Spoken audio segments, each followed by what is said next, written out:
October 8th, 1943. 6,000 feet above the Netherlands.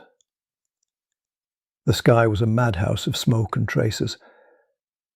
Flight Officer Ralph Hofer, a farm boy from Missouri on his very first combat mission, clenched the controls of his Republic P-47 Thunderbolt. His heart raced faster than the roaring propeller in front of him. Through the haze of oil streaking across his windscreen, he spotted the unmistakable silhouette of a German Messerschmitt Bf 109, diving straight into an American formation. In seconds, the enemy fighter ripped one of the US planes apart in a clean, merciless strike. Every order his instructors had drilled into him echoed in his mind. Stay tight. Guard your leader. Never chase alone. But Ralph had never been the kind of man who followed rules just because they were written. Something inside him, something built from years of fistfights, football hits and stubborn willpower, made obedience feel like a cage. So, without a single word on the radio, he yanked the Thunderbolt into a hard dive, peeling away from formation. His commanding officer's voice crackled in his headset, shouting for him to get back in line. Hofer didn't respond. He wasn't thinking anymore, just reacting. Ahead, the Messerschmitt lined up another helpless American fighter. Ralph opened his throttle and charged, closing the distance with terrifying speed. The German never saw him coming. When Ralph squeezed the trigger, the P-47's 8 machine guns unleashed a wall of lead. Bullets tore through the Messerschmitt's fuselage until it erupted in black smoke and flame. The enemy aircraft rolled once, then disintegrated mid-air. Oil splattered across Ralph's canopy. He could barely see, flying blind at barely 300 feet above the fields of Holland. But he didn't panic. He just steadied the plane, turned west, and gunned it for home. Hours later, when he landed at RAF Debden in England, the ground crew immediately noticed the broken tape on his gun barrels, the telltale sign of a pilot who had fired in combat. That was rare for a rookie. Later that evening, senior pilots gathered in the briefing room to review the gun camera footage. Grainy film flickered to life. And there it was. A German fighter filling the screen, taking hit after hit until it vanished into pieces. The room went silent. Ralph Hofer, the new guy from Missouri, had done what even seasoned veterans sometimes never achieved. He'd scored a kill on his first mission. It was the moment that would define him, and the moment that would start a legend. Over the next 9 months, Ralph "Kid" Hofer became one of the most feared American pilots in Europe. His flying style was wild, unorthodox, and utterly his own. Commanders couldn't decide whether to court-martial him or pin medals to his chest. He flew with his hair too long, wore a bright blue football jersey instead of regulation gear, and sometimes took his dog, Duke, along for short flights. But behind the rebel image was a warrior's instinct, raw, fearless, and untamed. By the time 1944 arrived, he had destroyed over 30 enemy aircraft, becoming one of the highest-scoring pilots in the 8th Air Force. Yet even as his fame grew, his defiance never faded. He refused to be the disciplined soldier his superiors wanted, and that same defiance would one day lead him deep into enemy skies, chasing one last kill he'd never return from. For now, though, he was invincible. A Missouri farm boy who had traded ploughed fields for the open heavens, and found that the sky itself was no match for a man who refused to follow anyone's rules. Salem, Missouri, June 22nd, 1921. Long before Ralph Hofer ever touched an airplane, his world was made of dirt roads, wheat fields, and the grind of survival. The Great Depression had sunk its claws into rural America, and life on a Missouri farm wasn't about dreams, It was about endurance. Ralph was born Ralph Halbrook, the son of a farmer who worked from dawn until dark just to keep food on the table. When Ralph was 4, his father died unexpectedly. His mother remarried, and the boy took his stepfather's name, Hofer, a change that seemed small at the time, but would one day be carved into military reports and memorial plaques across Europe. He grew up fixing machinery, tending fields, and learning that if something broke, you fixed it yourself, because nobody else would. That self-reliance hardened into the kind of courage that doesn't come from orders or rank. Electricity was scarce. Cars were still a luxury. Airplanes, they were rumours in the sky. Silver birds that belonged to someone else's world. For most of his youth, Ralph had no reason to believe he'd ever leave the ground. But what he did have was fight. In the 1930s, when the Depression crushed rural Missouri, Ralph found escape in boxing gyms and dusty football fields. He wasn't the fastest or the biggest, but he could take a punch and keep swinging. That became his signature. By 1940, he was a Golden Gloves light heavyweight champion, a semi-pro football player in Chicago's gritty leagues, and for a time, even a professional boxer under his birth name, Ralph Halbrook. He trained at Trafton's gym in Chicago, trading blows with men who were stronger, older, and meaner. One of his sparring partners was none other than Billy Conn, the future world light heavyweight champion. Ralph didn't win every fight, but he earned something more dangerous than skill. He learned how to stay calm in chaos. Still, he was restless. College didn't suit him. He briefly tried junior college, dabbling in art classes, but classrooms felt like confinement. He wanted motion, something unpredictable, something alive. He took odd jobs, drifted between towns, and by 1941 was working at Fort Leonard Wood in Missouri. His vague plan was to head west and try to make it as a prize fighter in California. The sky still wasn't part of the picture. Then, by pure accident, his life turned upside down. That fall, Ralph agreed to deliver a brand new Hudson automobile from Detroit to a buyer on the West Coast. An easy way to see the country and make a little money. While waiting for the car to be ready, he took a casual day trip across the river to Windsor, Ontario in Canada. It was there, standing in front of an immigration officer, that destiny tripped him. The official, assuming Ralph had crossed the border to enlist, sent him directly to a Royal Canadian Air Force recruiting office. He didn't plan it, he didn't think about it. But when they handed him the forms and asked if he wanted to fly, he said yes, almost on instinct. Within hours, the young American farm boy, who had never even sat inside an airplane, had enlisted as an aviation cadet in the RCAF. The car delivery was forgotten. California was forgotten. Boxing was forgotten. It was July 19th, 1941, and the man who would one day terrorize the skies over Europe had just joined the war by mistake. The odds were against him from the start. Flight training in the early 1940s demanded math, navigation, and discipline, none of which Ralph had.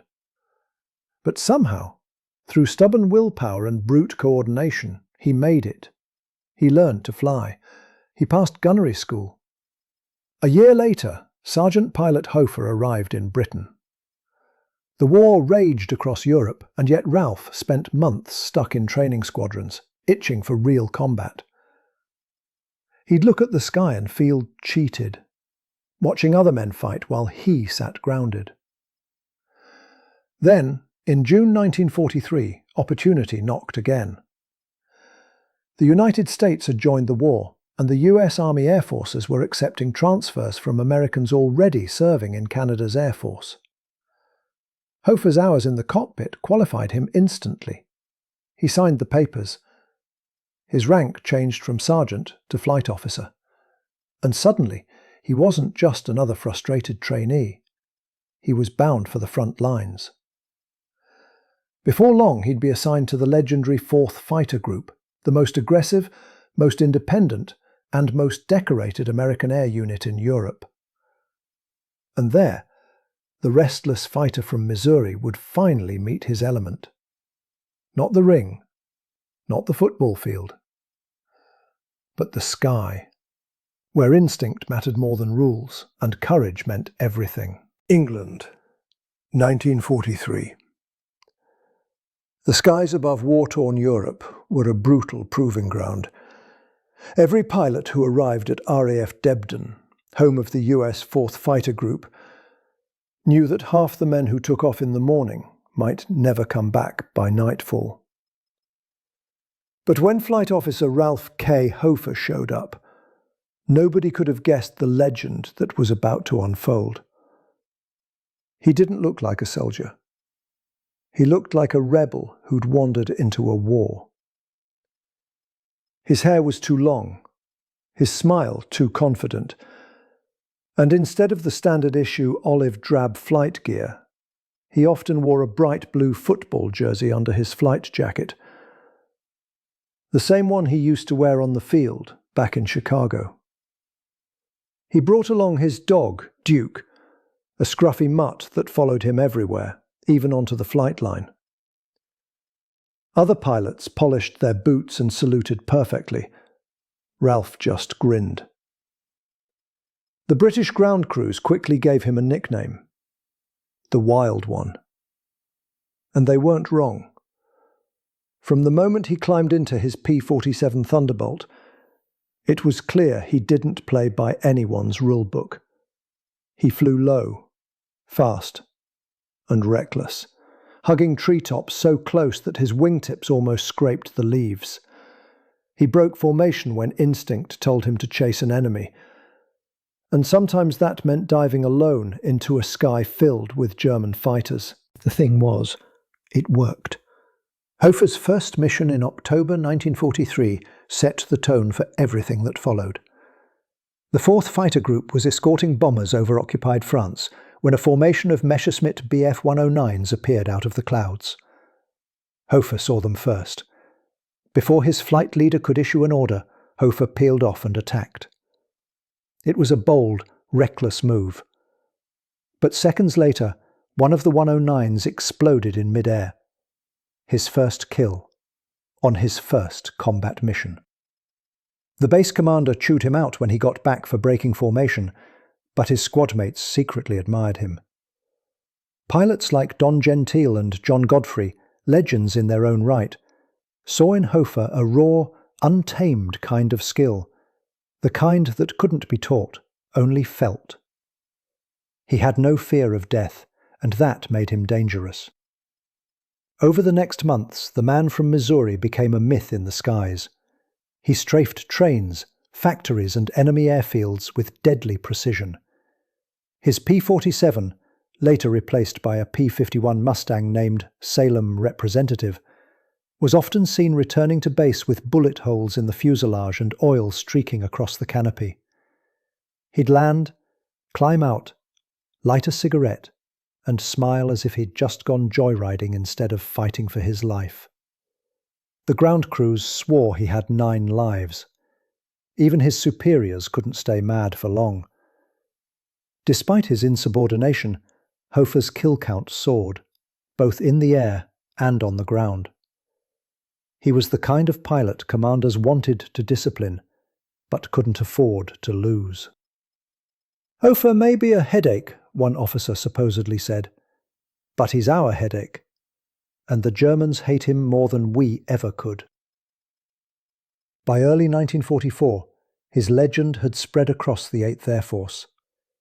He'd earned 15 confirmed aerial victories, destroyed 15 more planes on the ground, and somehow survived missions that should have killed him. When he wasn't flying, he'd wander the base with Duke, cracking jokes and humming blues songs from back home. Pilots half admired, half feared him, because Ralph Hofer represented something every man secretly wished he could be: free. He didn't fight for glory. He didn't fight for medals.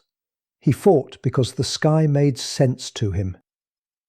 But as the war intensified and the missions grew deadlier, that same freedom, that refusal to follow orders, would set him on a collision course with fate. The man who feared nothing would soon fly one mission too far. July 2nd, 1944, Eastern Europe. The sun rose over the Hungarian plains, turning the sky a pale gold. At RAF Debden, the mechanics had been up since dawn, preparing the Mustangs for one of the longest missions ever assigned to the 4th Fighter Group, a deep escort into Axis territory. The target? The rail yards at Budapest. The mission? Protect the bombers all the way in and all the way out. The danger? Almost certain.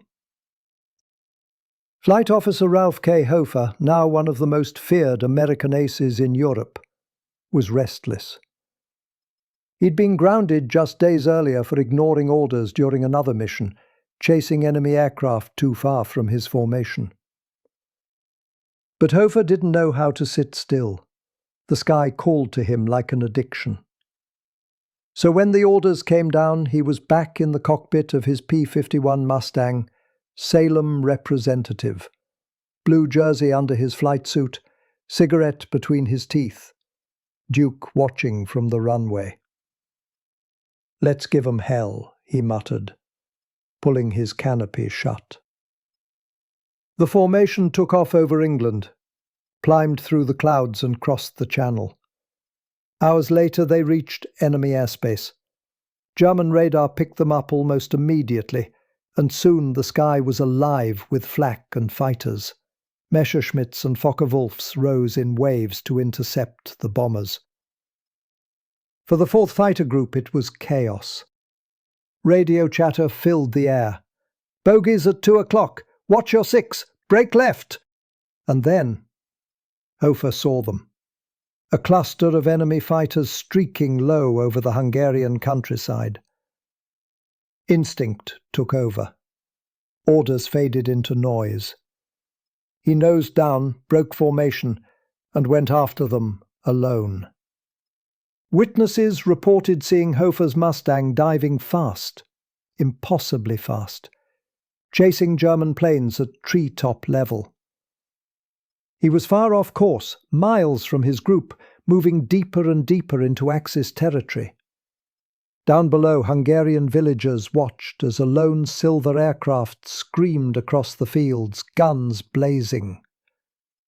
Behind it, black smoke curled where enemy fighters were falling. But so was debris from his own plane. Hofer was hit. The Mustang shuddered, trailing smoke, but he kept flying, stubborn, defiant, still trying to bring his crippled fighter home.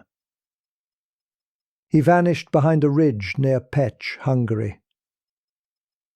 Seconds later, a single explosion echoed through the valley. Ralph Hofer was gone. Aftermath. For weeks he was listed as missing in action. Rumours spread through the base. Some said he'd been captured, others that he'd landed safely. Nobody wanted to believe the Wild One was dead. It wasn't until months later that Allied investigators confirmed the truth. His Mustang had been found near Pécs, wrecked and burned. The remains inside were identified as his. He was 26 years old. The official record listed his cause of death as killed in action, July 2nd, 1944. But those who knew him believed he'd died exactly as he'd lived. Fearless, untamed, chasing the fight until the very end. Legacy. At RAF Debden, the men of the 4th Fighter Group held a quiet toast in his honour. Someone painted his name on the wall of the briefing room. Duke, his loyal dog, wandered the base for weeks after, waiting by the runway every morning. The legend of the Wild One only grew. Even decades later, old pilots would still talk about him. The kid from Missouri who joined the war by accident, flew like a madman, and fought with more heart than anyone they'd ever known. Ralph Hofer didn't follow the rules of war. He followed his own compass, and it pointed straight into history. He wasn't the perfect soldier, one of his squadron mates later said, but he was the perfect warrior.